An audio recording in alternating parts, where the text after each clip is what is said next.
দারুণ খরার কাল, ভয়ানক দুর্ভিক্ষ, বৃষ্টি নেই সারা বছর। ফসল ফলবে কিভাবে? অভাব আর অভাব। চারদিকে কেবল অভাবের কালো ছায়া। ছায়াটি ক্রমশ দীর্ঘ হতে হতে একসময় গ্রাস করে ফেলল পুরো কুরাইশ গোত্রকে। কে আর সচ্ছল আছে? বনি হাশিমের মধ্যেও মুহাম্মদ বিন আবদুল্লাহ এবং তার চাচা আব্বাস তবুও কিছুটা ভালো আছেন অন্যদের তুলনায়। কিন্তু এই আকাল আর অভাবের মধ্যেও সবচেয়ে বেশি কষ্টে পড়ে গেলেন আবু তালিব। মানসম্মান আর মর্যাদার দিক থেকে কোনো কমতি নেই আবু তালিবের, কমতি নেই কোনো শরাফতি থেকেও। কিন্তু তাতে কি অভাব তাকে এমনভাবে গ্রাস করে ফেলল যে তিনি বিদিশা হয়ে পড়লেন। ভাবছেন আবু তালিব। একা হলেও কথা ছিল, সংসারে অনেক সন্তান, বিশাল একটি পরিবার। এত বড় পরিবারটিকে তিনি কিভাবে সামলাবেন? এই চরম দুর্দিন আর অভাবের মধ্যেও ভেবে কোনো কুল কিনারা করতে পারছেন না আবু তালিব। অথই আর উত্তাল সাগরে তিনি যেন এক ভাসমান কুলহারা নাবিক। এমন সময়, ঠিক এমনি এক দুঃসময় নবী মুহাম্মদ সাল্লাল্লাহু আলাইহি ওয়াসাল্লাম হৃদয়েও বেদনার ঝড় বয়ে গেল। তিনিও ভাবছেন কি করে চাচা আবু তালিবের জন্য। তিনিও অস্থির হয়ে পড়লেন। ভাবতে ভাবতে তিনি ছুটে গেলেন চাচা আব্বাসের কাছে। বললেন, চাচা, আপনি তো জানেন আপনার ভাই আবু তালিবের কথা, জানেন তার পরিবারের কথা, কি যে দুঃসহ কষ্টের মধ্যেও তাদের দিন কাটছে। এতগুলো সন্তান নিয়ে তিনি কেবলই ক্ষুধার সাগরে হাবুডুবু খাচ্ছেন। চলুন না আমরা তার কাছে যাই এবং তার কিছু ছেলের দায়িত্ব আমাদের কাঁধে তুলে নিয়ে তাকে কিছুটা হালকা করে তুলি। তার একটি ছেলেকে আমি নেব, আরেকটি ছেলেকে আপনি নেবেন। রাসূলের প্রস্তাব শুনেই হাসি মুখে বললেন, আব্বাস, সত্যিই তুমি আমাকে একটি কল্যাণের দিকে আহ্বান জানিয়েছ। সত্যিই তুমি এক ভালো কাজের প্রতি আমাকে উৎসাহিত করেছ। কথা শেষ, সিদ্ধান্তে পালাও শেষ। এবার যাবার পালা আবু তালিবের বাড়িতে। রাসূল সাল্লাল্লাহু আলাইহি ওয়াসাল্লাম এবং আব্বাস দুজন মিলে চলে গেলেন আবু তালিবের কাছে। গিয়ে তাকে বললেন, আমরা এসেছি আপনার পরিবারের কিছু বোঝা হালকা করার জন্যেও। মানুষ যে দুর্ভিক্ষের শিকার হয়েছে তা থেকে আপনাকে কিছুটা দিতে এসেছি আমরা। তাদের কথা শুনে আবু তালিব একটি দীর্ঘশ্বাস ছেড়ে বললেন, আকিলকে আমার জন্য রেখে যা খুশি তোমরা তাই করতে পারো, আমার কোনো আপত্তি নেই। তার কথা শেষ হলে রাসূল সাল্লাল্লাহু আলাইহি ওয়াসাল্লাম সাথে করে নিলেন আলীকে, আর আব্বাস নিলেন জাফরকে। দুজনকে সাথে নিয়ে যার যার বাড়িতে ফিরে গেলেন। আলী বড় হতে থাকলেন রাসূল সাল্লাল্লাহু আলাইহি ওয়াসাল্লাম উনার তত্ত্বাবধানে, আর জাফর বড় হচ্ছেন, লালিত পালিত হচ্ছেন আব্বাসের দায়িত্বে। দুটো ছেলেকে বিদায় দেবার পর পিতা আবু তালিবের চোখ দুটো ছলছল করে উঠল। হাজার হোক পিতা তো, তার এক চোখে সন্তান দিয়ে দেবার লজ্জা এবং বেদনা, আর অন্য চোখে তাদের ক্ষুধা থেকে মুক্তির আনন্দ। রাসূল সাল্লাল্লাহু আলাইহি ওয়াসাল্লাম নবুয়াত লাভের সাথে সাথেই যুবকদের মধ্যেও প্রথম ঈমান গ্রহণের সৌভাগ্য অর্জন করলেন হযরত আলী। আর জাফর চাচা আব্বাসের কাছে তার আদর যত্ন আর স্নেহের ছায়ায় ক্রমশ বেড়ে উঠছেন। তিনি যখন যৌবনে পা রাখলেন তখনই তিনি গ্রহণ করলেন ইসলাম। রাসূল সাল্লাল্লাহু আলাইহি ওয়াসাল্লাম মক্কার দারুল আরকাম থেকে মানুষকে দাওয়াত দিতেন ইসলামের, দাওয়াত দিতেন আল্লাহর দিকে, সত্যের দিকে, আলোর দিকে, ঝলমলে পথের দিকে। তাঁর সেই ডাকে সাড়া দিয়ে তখন বেশ কিছু লোক ইসলাম গ্রহণ করেছেন। রাসূল সাল্লাল্লাহু আলাইহি ওয়াসাল্লাম তাদেরকে নিয়ে দারুল আরকামে একদিন নামাজে দাঁড়িয়েছেন। সারিবদ্ধভাবে দাঁড়িয়েছেন তাঁরা, গায়ে গায়ে সোজা কাতারবন্দি। নামাজ আদায় করেছেন রাসূল সাল্লাল্লাহু আলাইহি ওয়াসাল্লাম তাদেরকে নিয়ে। কি চমৎকার এক দৃশ্য! এমন দৃশ্য এর আগে আর কখনো অন্য কেউ দেখেনি আব্বাসও। তিনি তো হতবাক, দাঁড়িয়ে আছেন রাসূল সাল্লাল্লাহু আলাইহি ওয়াসাল্লাম এবং তাঁর সাথীদের নামাজ আদায়ের দৃশ্য দেখার জন্য। ভেতরে ভেতরে তিনি পুলকিত এবং শিহরিত হয়ে উঠছেন। একই রাসূল সাল্লাল্লাহু আলাইহি ওয়াসাল্লাম, পাশে আলী এই দৃশ্যটিও খুব ভালো লাগলো আব্বাসের। পাশেই দাঁড়িয়ে আছেন জাফর, নীরব, নিশ্চুপ। তিনি তখনও সামিল হননি রাসূল সাল্লাল্লাহু আলাইহি ওয়াসাল্লাম এর কাতারে। আব্বাস আস্তে করে ডাকলেন জাফরকে।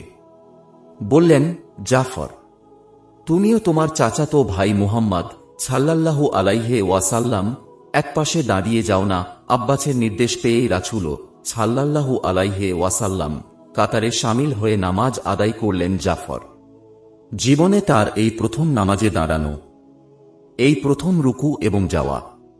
ঘটনাটি তার মধ্যে দারুণভাবে নাড়া দিল। এর কিছুদিন পরই তিনি ইসলাম গ্রহণ করলেন। কিন্তু একা নন, সাথে তার স্ত্রী আছমাও আছেন। ইসলাম গ্রহণ মানেই তো এক অন্য জীবন। ইসলাম গ্রহণ মানেই তো এক আলোকিত পথ। কিন্তু মসৃণ নই। কঙ্কর বিছানো, কাঁটা ছড়ানো, পাথরের পর্বত ডিঙানো, কত রকমের বন্ধুর পথ মাড়িয়ে, কত শত অগ্নি পরীক্ষায় পাশ করে তবেই না পৌঁছানো যায় এই পথে কাঙ্ক্ষিত মঞ্জিলে।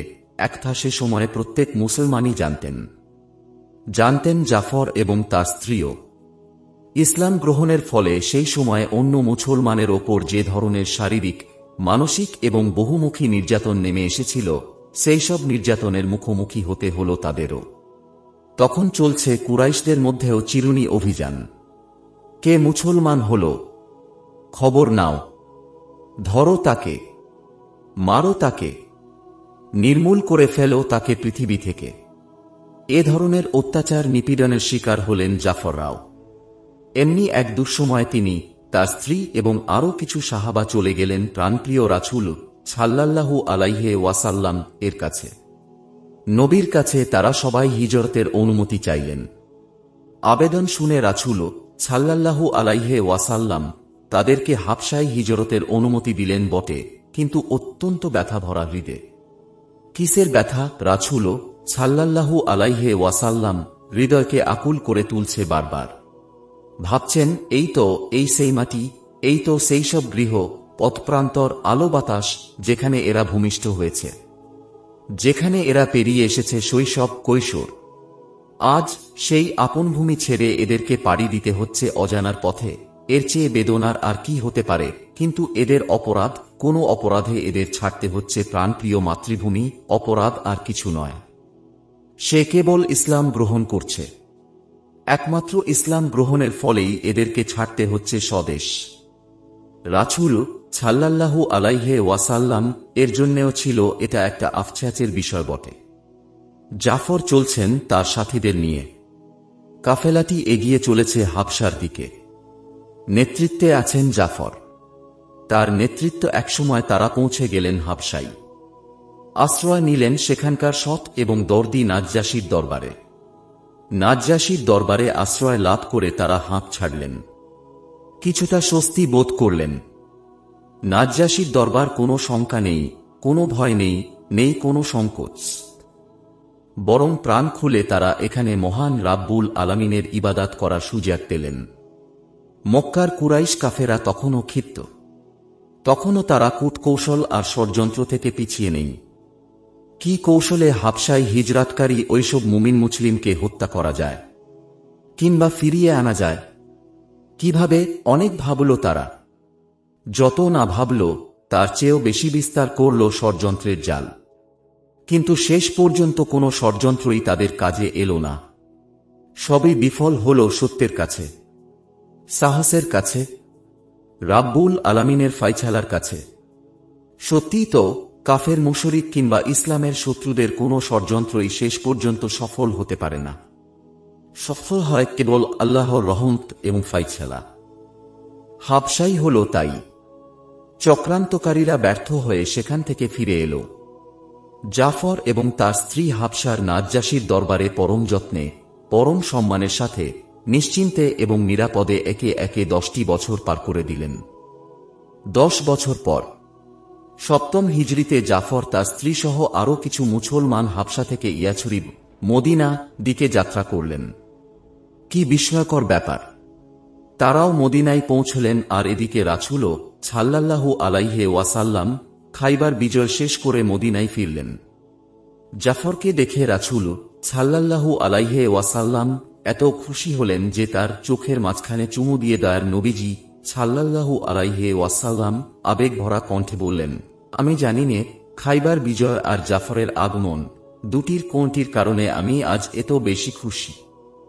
রাসূল সাল্লাল্লাহু আলাইহি ওয়াসাল্লাম ভালোবাসা, আদর আর সাগরসমান স্নেহে ধন্য এই জাফরই তো শেষ পর্যন্ত শহীদ হয়েছিলেন অসীম সাহসিকতার স্বাক্ষর রেখে। যুদ্ধে তার দুটি হাতই কেটে পড়ে গিয়েছিল।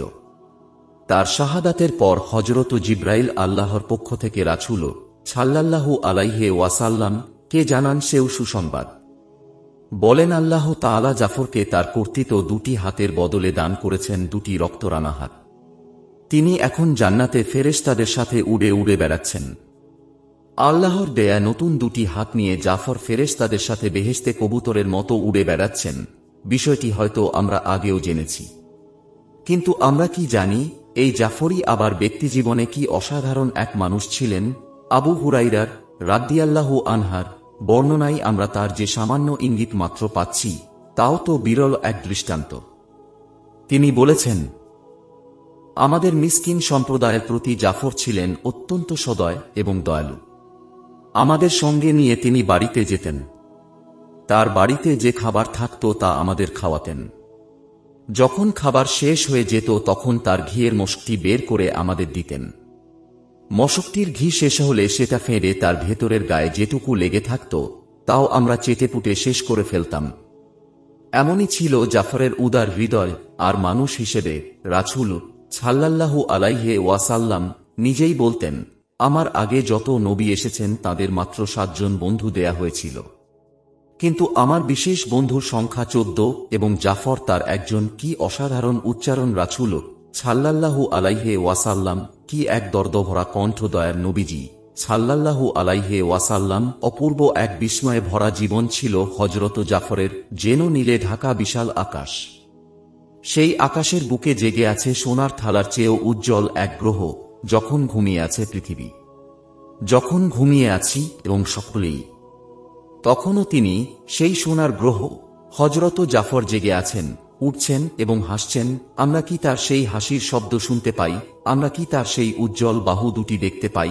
রাসূলের সাল্লাল্লাহু আলাইহি ওয়াসাল্লাম নির্দেশ মতো, আল্লাহর দেয়া জীবনবিধান মতো চললেই কিন্তু আমরা সেসবই দেখতে পাব আমাদের অনুভবে, আমাদের সবুজ হৃদয়ে।